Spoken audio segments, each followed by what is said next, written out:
श्रीमत्सद्गुणशालिनं चिदचिदिव्याप्तं च दिव्याकृतिं जीवेशाक्षरमुक्तकोटिसुखदं नैकावताराधिपं ज्ञेयं श्रीपुरुषोत्तमं मुनिवरैर्वेदादिकीर्त्यं विभुं तं मूलाक्षरयुक्तमेव सहजा नंदम च वंदे सदा। श्री स्वामीनारायण भगवाननी जय। अक्षर पुरुषोत्तम महाराजनी जय। गुणातीतानंद स्वामी महाराजनी जय। भगत जी महाराजनी जय। शास्त्री जी महाराजनी जय। योगी जी महाराजनी जय। प्रमुख स्वामी महाराजनी जय। બ્રહ્મ સ્વરૂપ શાસ્ત્રીજી મહારાજની સત્યનિષ્ઠા અને એમની સ્વાત્મનિષ્ઠા એટલે કે આત્મશ્રદ્ધા એના વિશે છેલ્લા 3 દિવસની અંદર લિખિતન શાસ્ત્રી યજ્ઞપુરુષ દાસ તથા તેઓના જીવન ચરિત્રના ગ્રંથને આધારે આપણે શાસ્ત્રીજી મહારાજની પ્રતિભાને જાણી. શાસ્ત્રીજી મહારાજે એકવાર મનની અંદર નક્કી કરી લીધું પોતાના ગુરુ થકી, શાસ્ત્રો થકી, મહારાજને મળેલા સંતો હરિભક્તો થકી કે અક્ષર પુરુષોત્તમની વાત સાચી છે. એટલે શાસ્ત્રીજી મહારાજે પોતે એ કાર્ય કરવા માટે કમર કસી. શાસ્ત્રીજી મહારાજ પોતે એક પત્રમાં લખે છે કે શ્રીજી મહારાજ અને સ્વામીના સિદ્ધાંત પ્રમાણે સમજણથી બીજાને સમજાવવા એ મારું કર્તવ્ય છે. એટલે કે શ્રીજી મહારાજ અને ગુણાતીતાનંદ સ્વામીનો જે સિદ્ધાંત એ પ્રમાણે બીજાને સમજાવવા એ મારું કર્તવ્ય છે એવું શાસ્ત્રીજી મહારાજે લખ્યું છે. મોટી મોટી કંપનીઓમાં મિશન સ્ટેટમેન્ટ હોય છે કે કંપનીનો મુદ્રાલેખ કે આ કંપની એ કયા હેતુથી કાર્ય કરે છે, એનો શું આશય છે. જમશેદપુરની અંદર ટાટાની બહુ મોટી ફેક્ટરી છે, ત્યાં આગળ લખવામાં આવ્યું છે 100% એફિશિયન્સી, કે 100% કાર્યક્ષમતા. અહીંયા જે કોઈ પણ આવે એણે આ પ્રકારે કાર્ય કરવાનું કે મારી 100% શક્તિ એ હું આ કંપની માટે નીચોવી નાખીશ. તો આવી રીતે દરેક કંપનીઓના પોતાના મિશન સ્ટેટમેન્ટ હોય છે. કોઈ એવા મહાન પુરુષોએ પણ જીવનની અંદર કોઈક લક્ષ્ય બાંધીને કાર્ય કરતા હોય છે. તો શાસ્ત્રીજી મહારાજે પોતાનું આ મિશન સ્ટેટમેન્ટ આપણને જાહેર કર્યું કે શ્રીજી મહારાજ અને સ્વામીના સિદ્ધાંત પ્રમાણે સમજણથી બીજાને સમજાવવા એ મારું કર્તવ્ય છે. પરંતુ એ કર્તવ્ય એમણે શરૂ કર્યું ત્યારે આપણે છેલ્લા 2 દિવસ દરમિયાન જોયું કે કેટલી બધી મુશ્કેલીઓ એમને સહન કરવાની થઈ. શારીરિક મુશ્કેલીઓ, આર્થિક મુશ્કેલીઓ, ત્યાર પછી કે આકસ્મિક મુશ્કેલીઓ આવી પડે. આ બધાની અંદર શાસ્ત્રીજી મહારાજે એક અખૂટ શ્રદ્ધાથી પોતાનું જે આ કર્તવ્ય છે એને હંમેશા ચાલુ રાખ્યું. એમને પોતાના કાર્યમાં શ્રદ્ધા હતી. ખુદનો ભરોસો જેને ન હોય તેને ખુદાનો ભરોસો નકામ. કે પોતાની અંદર પહેલાં તો વ્યક્તિને પોતાના કાર્યમાં એ પ્રકારનો અડગ વિશ્વાસ હોવો જોઈએ કે આપણે જે વાત લીધી છે સાચી છે. તો શાસ્ત્રીજી મહારાજના જીવનની અંદર આપણને આ વાત દેખાય છે. જ્યારે ગામડે ગામડે હળધૂત થતા, લોકો એમનો તિરસ્કાર કરતા, એમને ગામની અંદર છાશ પણ આપવા કોઈ તૈયાર નહીં, અને સખત આર્થિક કટોકટીના સંજોગો, એની અંદર શાસ્ત્રીજી મહારાજ પોતે એક પત્રની અંદર તારીખ 17/9/1939ના દિવસે લખે છે કે આપને અત્યારે તો તે વાતનો ભવિષ્યનો ખ્યાલ નહીં આવતો હોય, પણ મને તો ઇદમ દેખાય છે કે 2 દેશ એટલે કે વડતાલ અને અમદાવાદ કરતાં આપણી સંસ્થા વૃદ્ધિ પામે અને પ્રતિષ્ઠા અને સંપત્તિમાં પણ વૃદ્ધિ થાય. હવે એ સંજોગોની અંદર ભવિષ્યમાં અંધકાર સિવાય કાંઈ દેખાય એવું હતું જ નહીં. કાલે શું ખાશું એ જ્યારે વિચાર કરવાનો હોય, પથ્થરો કાલે કેવી રીતે આપણે ચડાવશું એની જ્યારે તજવીજ કરવાની હોય, ત્યારે શાસ્ત્રીજી મહારાજ શ્રીજી સ્વરૂપદાસ નામના એક સંતને આ પત્ર લખતા જણાવે છે કે આપને અત્યારે ભવિષ્યનો ખ્યાલ નહીં હોય, પણ એક વખતે આપણી આ સંસ્થા એ વડતાલ અને અમદાવાદ બંને સંસ્થા કરતાં વૃદ્ધિ પામશે અને પ્રતિષ્ઠા અને સંપત્તિની અંદર પણ એ વધી જશે. આજે 100 વર્ષ પછી અક્ષરશઃ આ શાસ્ત્રીજી મહારાજના શબ્દો એ સાચા પડેલા આપણે જોઈએ છીએ. તો શાસ્ત્રીજી મહારાજને કેટલી શ્રદ્ધા હશે પોતાના કામમાં, એનો આની ઉપરથી આપણને ખ્યાલ આવે. શાસ્ત્રીજી મહારાજ આગળ એ પત્રની અંદર લખે છે, ખાસ આપ સૌ અંતઃકરણથી ધારો અને અર્થમ સાધયામી દેહમ પાતિયામી એમ કરો તો અત્યારે બધા પ્રકારની સાનુકૂળતા છે. હવે કઈ સાનુકૂળતા હતી એ વખતે? શાસ્ત્રીજી મહારાજ કેરોસીનના ડબ્બાની અંદર ખીચડી રાંધીને જમતા, એ કઈ સાનુકૂળતા કહેવાય? શાસ્ત્રીજી મહારાજ પોતે આવી પ્રકારે ગામડે ગામડે વિચરણ કરતા ત્યારે માંડ થોડા ઘણા રૂપિયાનો ધર્માદો ભેગો થાય. એ પણ યોગીજી મહારાજ કહેતા કે શાસ્ત્રી મહારાજ મોકલે કે કેટલાય બધી ઉઘરાણીવાળા લેવા ટાંપીને જ બેઠા હોય. તે કઈ પ્રકારની સાનુકૂળતા? પણ શાસ્ત્રીજી મહારાજને પ્રતિકૂળતાની અંદર પણ બધી સાનુકૂળતા જ દેખાતી. એમના માટે કોઈ વાત એ પ્રતિકૂળ હતી જ નહીં. એ નિષ્ફળતાને પણ પગથિયું બનાવીને એની ઉપર ચડીને આગળ વધે એવા હતા. તો આવી પ્રકારે એ શાસ્ત્રીજી મહારાજ લખે છે કે અત્યારે બધી પ્રકારની સાનુકૂળતા છે. તો આપ જેવા પુરુષ દેશ પ્રદેશ શહેર પાટણને ગામોગામ ફરી પૂરતી તસ્દી લઈને સત્સંગ પ્રચાર કાર્યમાં મન ધરે એટલી ખામી. એ શાસ્ત્રીમાં કે ખામી જે છે એ આપણી છે, એમની તરફથી એમના કાર્યની અંદર કોઈ ખામી નથી. તો આ પ્રકારે શાસ્ત્રીજી મહારાજે પોતે આ વાત, તો આવા સંજોગોની અંદર પણ એમને આવું દૂરનું ઉજ્જવળ ભવિષ્ય એ દેખાતું. આ હતી એમની સ્વાત્મનિષ્ઠા કે આપણે જે કાર્ય લીધું છે એ 100% એ સફળ થવાનું. આપણે યોગીજી મહારાજનો પત્ર ગઈકાલ પરમ દિવસે વાંચેલો, એમાં યોગીજી મહારાજે લખેલું પગારની બહુ તાણ છે, પૈ પણ આવતી નથી, પણ એનું મથાળું યોગી બાપાએ બાંધેલું કે આનંદ વિજયનો પત્ર અને વિજયના ડંકા. તો જો એમને પણ કેવી પ્રકારની શ્રદ્ધા હતી કાર્યની અંદર. એક પૈ આવતી નથી, એમાં વિજયનો ડંકો સંભળાય કેમનો? એની અંદર આનંદ વિજય થાય કેવી રીતે માણસને? પરંતુ યોગીજી મહારાજ મથાળું આવું બાંધે છે. કેટલા પોતે આજે લોકો કહે છે ને કે આમ પોઝિટિવ થિંકિંગ કરો, તો યોગીજી મહારાજ ને શાસ્ત્રીજી મહારાજ આ પોઝિટિવ થિંકિંગના પુસ્તકોને ઘોળીને પી ગયેલા આપણને દેખાય કે ગમે તેવા આમ પોઝિટિવ થિંકિંગવાળો માણસ પણ જે આમ હામ હારી જાય એવા સંજોગોની અંદર પણ યોગીજી મહારાજ શાસ્ત્રીજી મહારાજ એમની આવી બધી એ શ્રદ્ધાની વાતો આપણને સાંભળવા મળે છે. શાસ્ત્રીજી મહારાજ 31/10/1937 રોજ નિર્ગુણદાસ સ્વામી પર એક પત્ર લખે છે. એ પત્રની અંદર શાસ્ત્રીજી મહારાજ કહે છે કે હજુ મને હિંમત છે કે ગામડામાં કથા વાર્તા કરી બનતી શ્રીજી સ્વામીની ઉપાસનાની પુષ્ટિ કરું, મંદિરોની પુષ્ટિ કરું અને સત્સંગ વધારું. આ શાસ્ત્રીજી મહારાજે જ્યારે વાક્ય લખ્યું છે ત્યારે એમની ઉંમર એ 72 વર્ષની છે. અને 72 વર્ષના એમના જીવનની અંદર સ્વામી કોઈ દિવસ કંઈ પગ વાળીને બેઠા નથી, પરંતુ જો આટલો બધો એમનો ઉત્સાહ હતો, આટલી બધી એમને શ્રદ્ધા હતી કે હજી જો આવી રીતે આપણને હિંમત છે કે ગામડાની અંદર કથા વાર્તા કરીએ અને આ રીતે મંદિરની અને ઉપાસનાની પુષ્ટિ કરીએ, તો આટલા કઠણ સંજોગોની અંદર પણ કદી એવો મોડો વિચાર એમના મનની અંદર ક્યારેય પણ ફરક્યો નથી. નિર્ગુણદાસ સ્વામી તારીખ 22/8/1941 એક પત્રની અંદર લખે છે. અહીંયા મુંબઈના આપણા પરમ ભક્તરાજ હર્ષદભાઈ દવે, એમની ઉપર નિર્ગુણ સ્વામીએ પત્ર લખ્યો છે. અને એ પત્રની અંદર નિર્ગુણ સ્વામી પોતે વર્ણન કરે છે કે જમતા 2 વાગે છે, કે બપોરના 2 વાગે જમવાનો મેળ પડે છે. 2 કલાક બીજી ટપાલ લખવાનું પણ ચાલે છે. 4 વાગે પધરામણી શરૂ થાય છે. રોજ ગામમાં જવાનું થાય અને 5 વાગે કથાની અંદર આવવાનું. 7:30 સુધી કથા થાય છે. સવારે 4 વાગે ઉઠવાનું થાય છે. સૌ ખુશી આનંદમાં છીએ અને માંદું પડવાનો ટાઈમ નથી.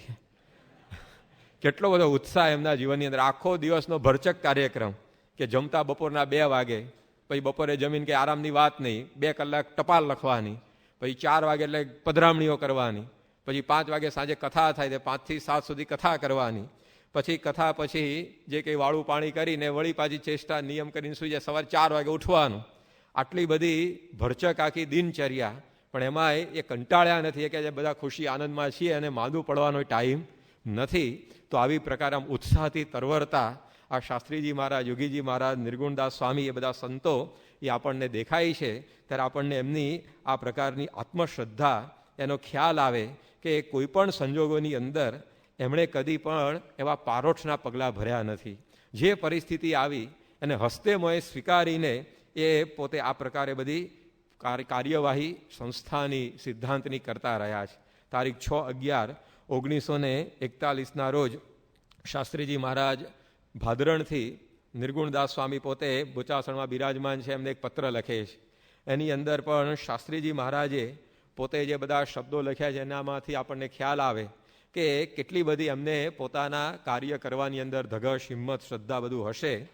એની અંદર શાસ્ત્રીજી મહારાજ પોતે કે ખાનદેશ જવાનો મારો વિચાર છે, પણ અત્યારે ઉધરસનો ઉપાડો વધુ થયો છે.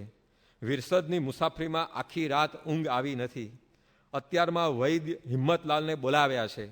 તેના કહ્યા પ્રમાણે 15 દિવસ સ્ટેટમેન્ટ કરવું પડશે. સ્ટેટમેન્ટ એટલે ટ્રીટમેન્ટ, પણ એમનો પ્રાસાદિક શબ્દ અહીંયા લખાયો છે કે સ્ટેટમેન્ટ કરવું પડશે. જો મટશે તો ત્યાં જવા જેવું હશે તો ખાનદેશ જવા તૈયાર જ છું. ન મટે તો શ્રીજી સ્વામીની ઈચ્છા, પણ હજુ કેટલીક સેવા અધૂરી છે, જેથી બને તેટલી મટાડવાની ગણતી રાખવી તેમ ઈચ્છા મારી તથા બીજાઓની છે. ગઢડા સંબંધી તો સ્વામી શ્રીજીની ઈચ્છા હશે તો તે ટેકરાવાળી જમીનનું ઠેકાણું પડશે. ગમે તેમ પુરુષ પ્રયત્ન કરીને આપણે કરવું પડશે.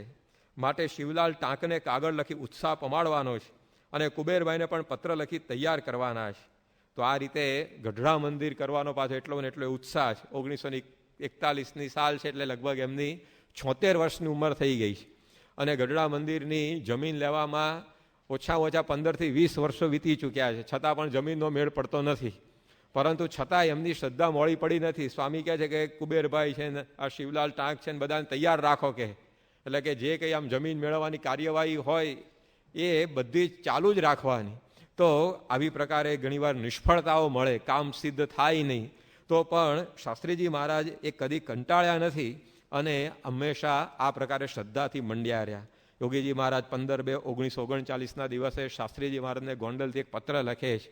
એની અંદર યોગીજી મહારાજની કેવી શ્રદ્ધા, કેવો ઉત્સાહ, કેવો એમનો આત્મવિશ્વાસ એનો આપણને ખ્યાલ આવે. એની અંદર શાસ્ત્રીજી મહારાજને યોગી બાપા લખે છે કે અત્યારે રોજ 20 હરિભક્તો આવે છે અને રોજ સમૈયા જેવું વાતાવરણ રહે છે. 20 હરિભક્તોમાં શેના સમૈયા જેવું વાતાવરણ? આપણે તો મૂડ આઉટ થઈ જાય કે આટલી જાહેરાતો કરી તો કોઈ આવ્યું નહીં, કે આ કથા કરવાનો જ મૂડ જતો રહે. પણ માત્ર 20 જ હરિભક્તોની હાજરી કથામાં, અને તો યોગીજી મહારાજ કહે છે કે રોજ સમૈયા જેવું લાગે છે. એ મનની અંદર હંમેશા આ સમયનો આનંદ ભોગવતા. તો આવી બધી આ સ્વાત્મનિષ્ઠાની વાતો એ આ બધા પત્રોની અંદર ઝીલાઈ છે. એની ઉપરથી આપણને ખ્યાલ આવે કે આવા સત્ય સિદ્ધાંતના પ્રવર્તનની અંદર કેવી શ્રદ્ધા સાથે આ બધા પોતે મંડી પડ્યા હશે કે ગમે તે થાય, પરંતુ આ કાર્ય આપણે સિદ્ધ કરવું છે અને મહારાજ સ્વામીની સેવા કરવી છે.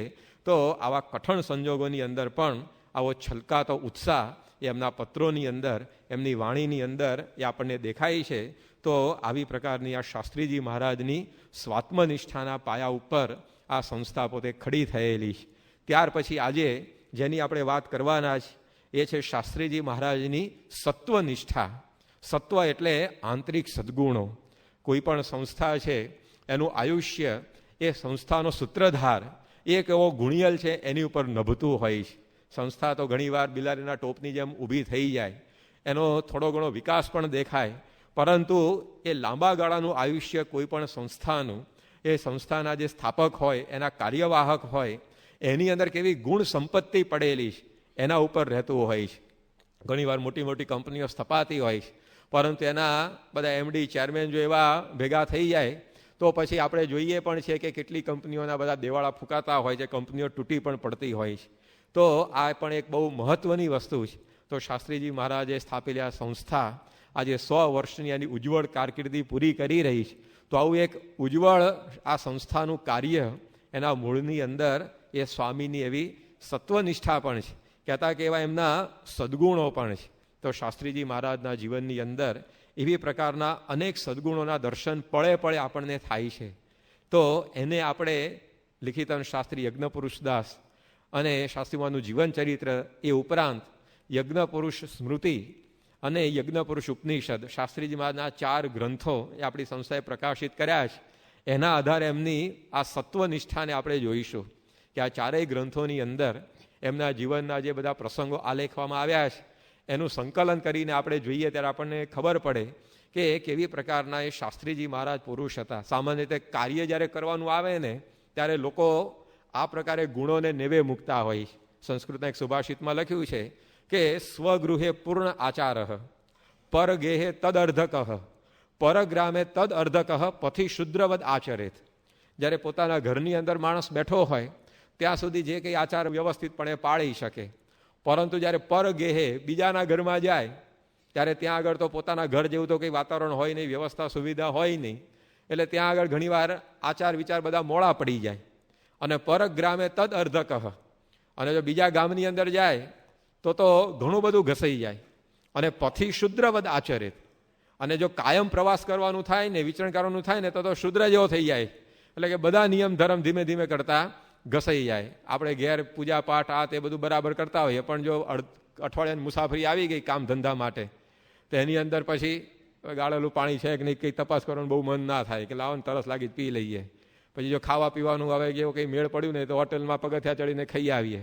તો ઘેર બધો નિયમ પાળે માણસ, પણ જ્યારે આવું વિચરણ કરવાનું થાય, મુસાફરીઓ કરવાની થાય, કાર્ય કરવાના થાય, એની અંદર આ બધા નિયમ ધર્મની દ્રઢતા રાખવી બહુ અઘરી પડે. કારણ કે સંજોગો પ્રતિકૂળ થાય, અમુક વખતે વ્યવસ્થાઓ મળે ના મળે, શરીરને પણ એવો ભીડો પડતો હોય, તો એની અંદર બધી દ્રઢતાઓ ઘસાઈ જતી હોય.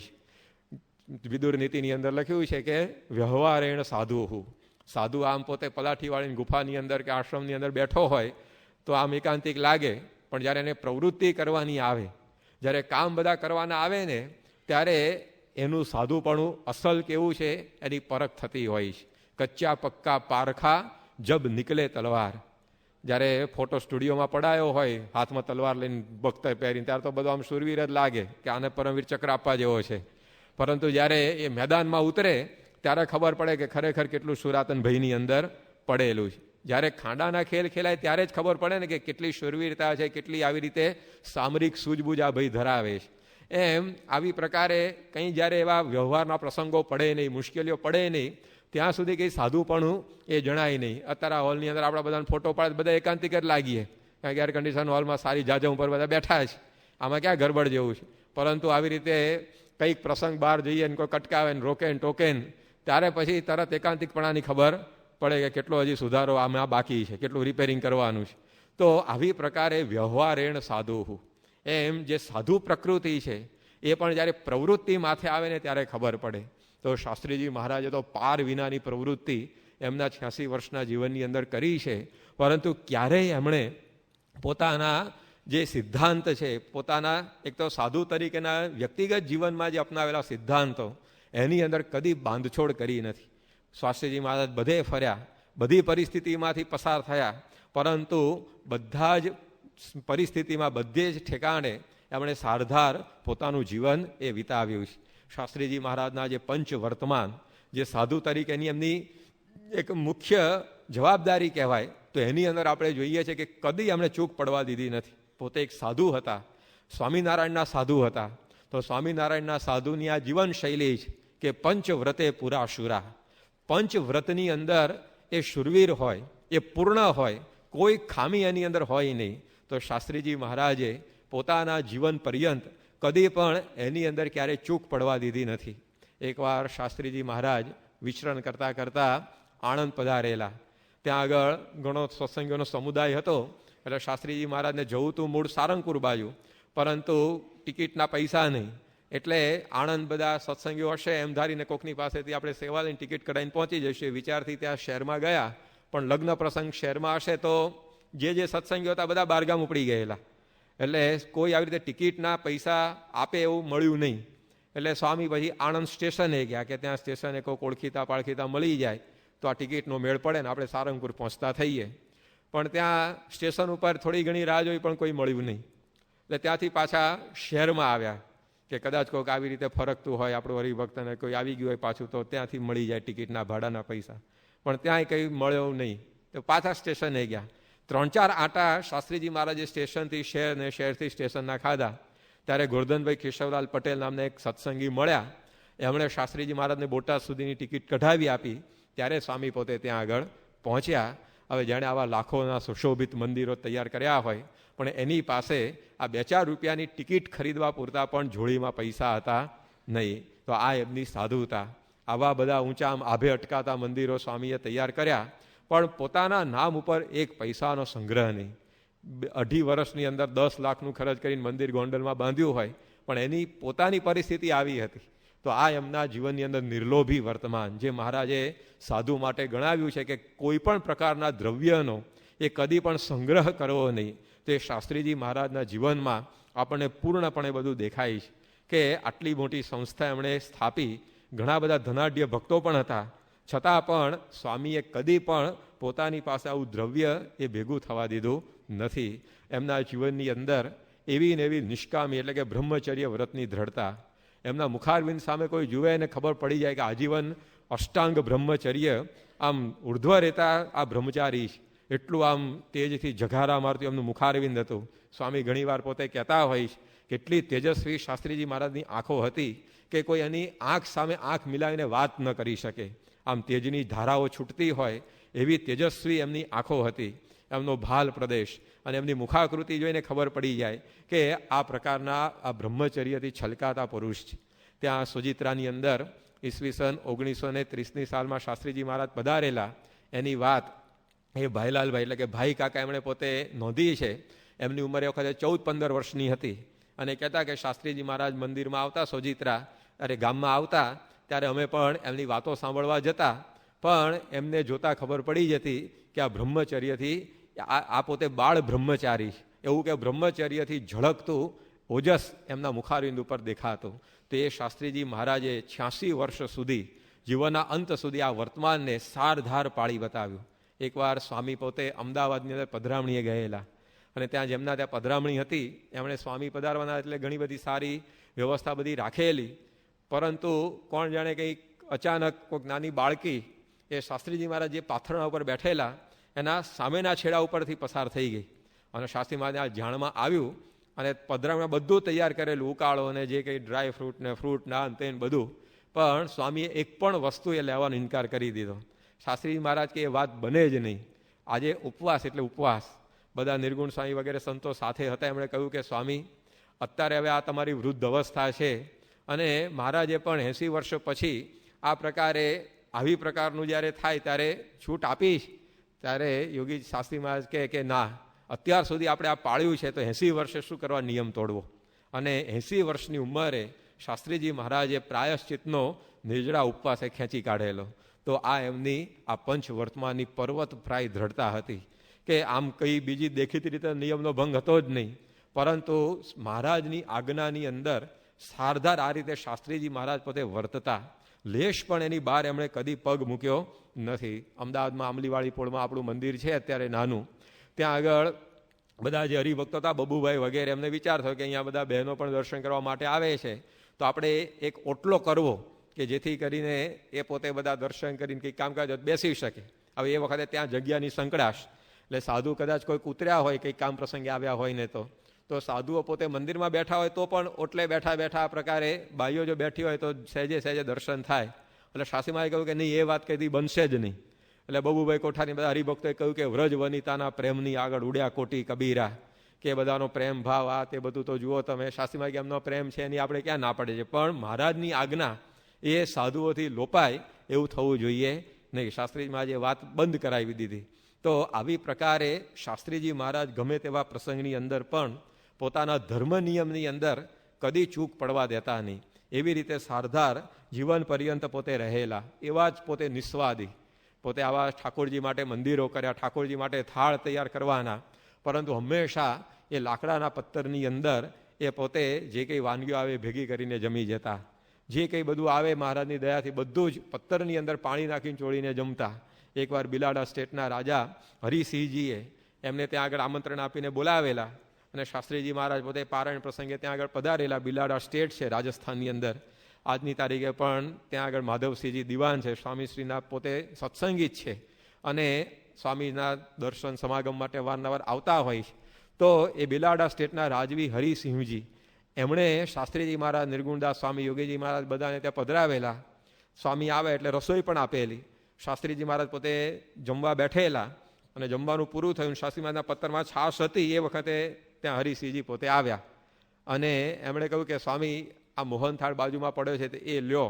શાસ્ત્રી મહારાજ કે ના, કે હવે અમે જમી લીધું છે, હવે તો આ છાશ પીએ છે. ત્યારે દીવાને કહ્યું કે સ્વામી, આ રસોઈ મારી છે અને અમારો ભાવ છે તો તમે થોડુંક તો અંગીકાર કરો. ત્યારે શાસ્ત્રીમાએ 2 વાર 3 વાર ના પાડી. પછી દીવાને ખૂબ આગ્રહ કર્યો એટલે શાસ્ત્રીમાએ કહ્યું કે લાવો તારા પત્તરમાં નાખો. પેલા કહે સ્વામી, આમાં છાશ છે અને આમાં મોહનથાળ કેમ ન મૂકવાનો? પેલા આમ ખચકાયા થોડાક. શાસ્ત્રી મહારાજે કહ્યું કે અમારે તો બધું હરખું કે એમ કહીને છાશની અંદર મોહનથાળ ચોળી અને શાસ્ત્રીજી મહારાજ પોતે જમી ગયા અને આ રીતે દીવાનો ભાવ પૂરો એમણે કર્યો. તો આવી પ્રકારે સારધાર બધી દ્રઢતાઓ સાધુના નિયમ ધર્મની અંદર એ હંમેશા સ્વામીએ પોતે રાખી છે. આ એમનું આંતરિક સત્વ હતું. એના આધારે લોકોનો વિશ્વાસ આદર એમણે પ્રાપ્ત કર્યો. કદી પણ કોઈને એમના જીવનમાં નિયમ ધર્મમાં રંચ માત્ર ખામી જણાતી નહીં. એકવાર શાસ્ત્રીજી મહારાજ આંબલીવાળી પોળમાં હતા અને ત્યાં આગળ બપોરે જમી અને પછી સાંજે નીકળવાનો કાર્યક્રમ આગળ હતો વિચરણમાં. પણ આણંદથી એક પત્ર આવ્યો અને એ પત્રની અંદર લખ્યું હતું કે આપ જેમ બને તેમ વહેલી તકે આણંદ પધારજો, ત્યાં કંઈ કામ એવું આવી ગયું હશે. શાસ્ત્રીજી મહારાજે સવારે 10 વાગ્યા પત્ર મળ્યો, વાંચ્યો અને જવાની તૈયારી કરી. એટલે બધા હરિભક્તોએ સ્વામીને વિનંતી કરી કે સ્વામી અત્યારે હવે તમે ક્યાં ઉપડ્યા, અત્યારે તો આ દૂધપાકના આંધણ મૂકી દીધા છે, એ તૈયાર થાય ભાઈ જમીને જાઓ. શાસ્ત્રી મહારાજ કે જમાડો તો જે તૈયાર હોય એ લાવો કે. ત્યારે એ વખતે તૈયાર તો કંઈ હતું નહીં જાજુ, દાળ ભાત તૈયાર થયેલા ખાલી. એટલે શાસ્ત્રીજી મહારાજને બધાએ કહ્યું કે સ્વામી તૈયારીમાં બીજું કાંઈ નથી, તમારો કાર્યક્રમ સાંજ સુધીનો હતો એટલે હવે તો બધી રસોઈની શરૂઆત થાય, 12-1 વાગે આપણે થાળ કરીને જમવાનું, અત્યારે શું તૈયાર મળે. પણ આ દૂધપાક અમે બધાએ ખાસ તમારા માટે તૈયાર કર્યો છે, તો તમે એ જમીને પછી મોડેથી નીકળો તો સારું. શાસ્ત્રી મહારાજ કે દૂધપાક ખાવા ક્યાં આપણે જન્મ્યા, જે તૈયાર હોય લાવો કે. એમ કહીને દાળ ભાત ખાઈને શાસ્ત્રી મહારાજ પોતે વિદાય થઈ ગયા. તો કોઈ પ્રકારની આવી એમને પડી નહોતી અને સંપૂર્ણપણે એ નિસ્વાદી થઈ અને સ્વામી પોતે જીવન પર્યંત રહેલા. તો આવી પ્રકારના જે મહારાજના બધા વર્તમાનો એની અંદર પૂરેપૂરી દ્રઢતા, નાનામાં નાનો નિયમ એને પણ લોપવાનો નહીં. એકવાર સ્વામી પોતે અમદાવાદની અંદર આરામ કરતા હતા અને ત્યાં આગળ બાજુમાં બધા હરિભક્તો સ્વામી થોડાક બીમાર જવાતા એટલે સેવાની અંદર બેસી રહેતા. રાતના લગભગ 12:05 સમય થયેલો અને એની અંદર શાસ્ત્રીજી મહારાજે પાણી માગ્યું. એટલે તરત જ જે બાજુમાં હરિભક્ત હશે તૈયાર પ્યાલો કરીને સ્વામીને આપવા ગયા. એટલે સ્વામીએ જોયું ઘડિયાળ સામે કે 12:05 થયેલી. એટલે શાસ્ત્રી મહારાજ તરત બોલ્યા કે આ પાણી ગાળ્યું છે કે આ દિવસ બદલાય, 12 વાગ્યા પછી પાણી પીએ તો ગાળીને પીવાય, કારણ કે આગલા દિવસે ગોળામાં ભરેલું પાણી હોય એ પછી ન ચાલે. એટલે શાસ્ત્રીજી મહારાજે તરત આ પૂછ્યું. હવે માંદગીના બિછાને રાત્રે 12:05 પણ એક પાણી પીવા જેવી વાતમાં પણ આટલી દ્રઢતા કે મહારાજની આજ્ઞા લોપાવી જોઈએ નહીં. તો સાવ સામાન્ય નિયમ હોય કે આ નિષ્કામી વર્તમાન હોય, પણ કદી એમણે એની અંદર એ ફેર પડવા દીધો નથી. અમદાવાદની અંદર જ શાસ્ત્રી મહારાજ બીમાર હતા અને આરામ કરતા હતા.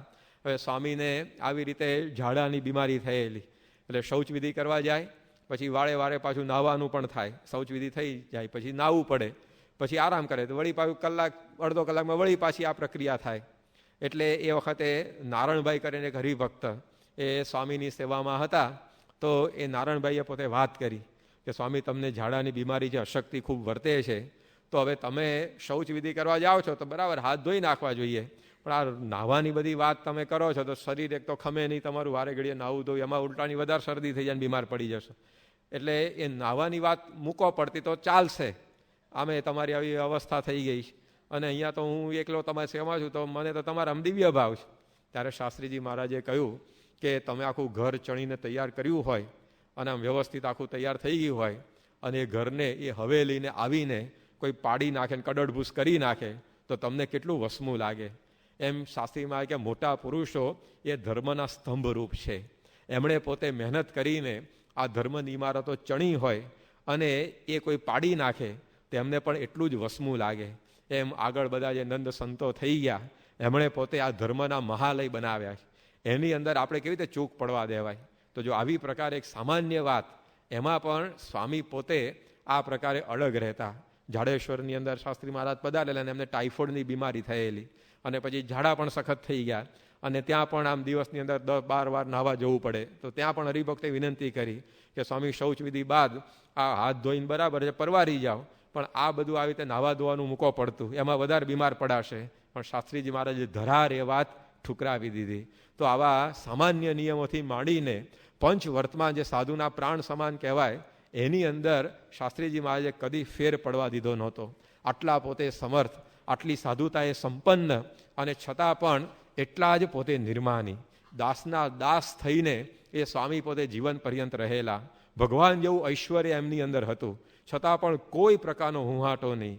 મહારાજે જે સાધુ અને નિર્માની પ્રકરણ આપ્યું છે કે નાનામાં નાના પણ દાસના દાસ થઈને આપણે રહેવું, એ એમણે સિદ્ધ કરી બતાવેલું. એકવાર શાસ્ત્રીજી મહારાજ અમદાવાદની આંબલીવાળી પોળમાં પૂજા કરતા હતા. અને એ વખતે સવારના પહોરમાં જ એક હરિભક્ત એ પોતે એકદમ આમ ગુસ્સાની અંદર, આક્રોશની અંદર ધમધમ કરતા આવ્યા અને શાસ્ત્રીજી મહારાજને બેફામ બોલવા માંડ્યા. શાસ્ત્રી મહારાજ પૂજા કરતા હતા, માળા ફેરવતા હતા અને પેલા હરિભક્તને જે કંઈ ઉભરો ભરેલ બધો ત્યાં ઠલવાવા માંડ્યો અને એટલું બધું શાસ્ત્રી મહારાજને ગાળો દીધીને આ તે બધું કર્યું. શાસ્ત્રીજી મહારાજ તો સ્વામિનારાયણ સ્વામિનારાયણ સ્વામિનારાયણ કરતા માળા ફેરવતા રહ્યા. પછી પેલા હરિભક્તને જે કંઈ કહેવાનું હતું, જે કંઈ બધો ઉભરો તો બધો શમી ગયો એટલે વળી પાછા નીકળી ગયા. શાસ્ત્રીજી મહારાજ પૂજા પૂરી થઈ, ઉગાળા પાણી કરીને કથા કરવા માટે બિરાજમાન થયા. એ વખતે પેલા હરિભક્તને પશ્ચાતાપ થયો કે હું આ બધું આવેગમાં, આક્રોશમાં શાસ્ત્રી મહારાજ આ બધું ક્યાં બોલી આવ્યો. એટલે એમને ખૂબ જ અંતરની અંદર ગ્લાનિ થઈ, રડી પડ્યા. શાસ્ત્રી મહારાજ પાસે આવ્યા. શાસ્ત્રી મહારાજ કથા કરતા હતા. શાસ્ત્રીજી મહારાજના ખોળાની અંદર માથું મૂકીને રડવા માંડ્યા કે સ્વામી મારી ભૂલ થઈ ગઈ, મને માફ કરી દો, હું તમને આ રીતે જેમ તેમ બધું બોલી ગયો. ભર સભાની અંદર આ રીતે શાસ્ત્રીજી મહારાજ આગળ પોતે રડવા માંડ્યા, માફી માગવા માંડ્યા. તે વખતે શાસ્ત્રીજી મહારાજે વાત કરી હરિભક્તને કે જુઓ કે અમે તો કેવળ જમાનો જ ચોપડો રાખીએ છીએ, કોઈ ઉધારની નોંધ એ અમે રાખતા નથી, કોઈની ભૂલ અમે કદી જોતા નથી. તમે જ્યારે આવી રીતે અમને ગાળો દીધી એના પહેલાં અમને તમારા વિશે જેવો સારો ભાવ હતો એવો ને એવો ભાવ એ અત્યારે પણ અમને તમારા વિશે છે. અને એવો ભાવ જો ન રહ્યો હોય તો આ સભાના અમને સમ છે. તો આ શાસ્ત્રીજી મહારાજની સાધુતા હતી કે ગાળો દીધા પહેલાં જેવો મને શાસ્ત્રીમાં કે તારા વિશે ભાવ હતો એવો ને એવો અત્યારે જો ન હોય તો આ સભાના સમ છે. તો કેટલા નિર્માનીય પોતે હતા. આમ ભગવાન જેવા સાધુ પણ એક સામાન્ય ભક્તનું પણ આવું અપમાન એ પોતે જીરવી જતા.